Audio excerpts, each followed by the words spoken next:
Good morning friends, मेरे channel पे आप सबों का फिर से स्वागत है। दोस्तों, आज मेरे हाथ में ये माइक्रोग्रीन्स हैं।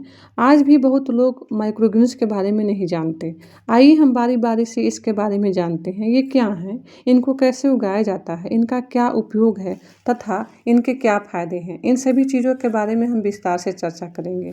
दोस्तों, माइक्रोग्रीन्स खाने योग्य सब्जियों के पत्ते और जड़ी बूटियों के छोटे पौधे होते हैं। जब हम किसी होटल या रेस्टोरेंट में खाना खाने के लिए बाहर जाते हैं तो वहाँ सलाद या किसी डिश को सजाने के लिए रंग बिरंगी छोटी पत्तियों का उपयोग किया जाता है। यही पत्तियाँ माइक्रोग्रीन्स होती हैं जो खाने को नया लुक देती हैं, जिनमें कई प्रकार के प्रोटीन विटामिन होते हैं जो शरीर को पोषण के साथ साथ इम्यूनिटी भी बढ़ाने में सहायक होते हैं। कोरोना काल में लगभग सभी लोग इम्यूनिटी को बढ़ाने के लिए तमाम तरह की चीज़ों का सेवन किया। ये माइक्रोग्रीन सुपर फूड की कैटेगरी में आते हैं जिन्हें हम अपने घर में कम से कम जगह में उगा सकते हैं। अब प्रश्न आता है कि इनको कैसे उगाया जाता है तथा कौन कौन से बीजों को माइक्रोग्रीन्स के रूप में हम खा सकते हैं। माइक्रोग्रीन्स को उगाना दोस्तों बेहद ही आसान है, जिन्हें हम बालकनी या खिड़की के पास जहां कम से कम धूप आती हो रखकर उगा सकते हैं।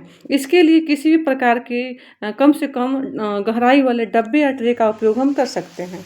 आजकल मार्केट में तरह तरह के ट्रे माइक्रोग्रीन्स उगाने के लिए उपलब्ध हो गए हैं, जिनमें माइक्रोग्रीन्स को उगाना बेहद ही आसान हो गया। बस ध्यान देना होता है कि उनमें छेद समान रूप से हो, जिनमें पानी का जमाव न हो और बीजों का सड़न न हो पाए। मैंने मार्केट से कोई भी ट्रे या डब्बा नहीं लिया है। ये मेरे पास मशरूम वाले कुछ डब्बे थे जिसे मैंने तार की सहायता से छोटे छोटे छेद बना लिए हैं। मैं उन्हीं में माइक्रोग्रीन्स उगाने के लिए उपयोग कर लेती हूँ।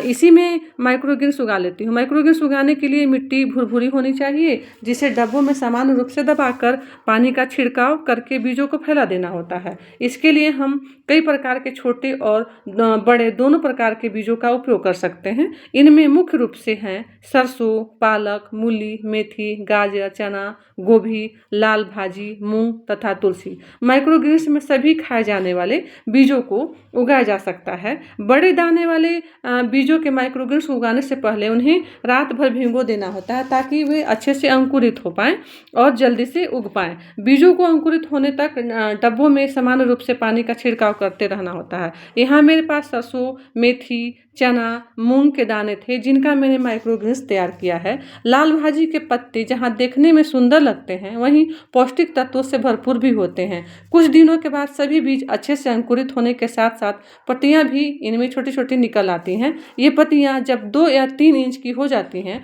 तो ये काट कर उपयोग करने के लिए तैयार हो जाती हैं, जिनका उपयोग हम सूप, सलाद, पोहा तथा सब्जियों में भी कर सकते हैं। ये माइक्रोग्रीन्स हमारे शरीर में भरपूर विटामिन, खनिज और एंटीऑक्सीडेंट जैसे तत्वों को पूरा कर हमारे शरीर को पोषण देते हैं। आज के लिए बस इतना ही। मिलती हूँ अपनी अगली वीडियो में। तब तक के लिए goodbye and take care.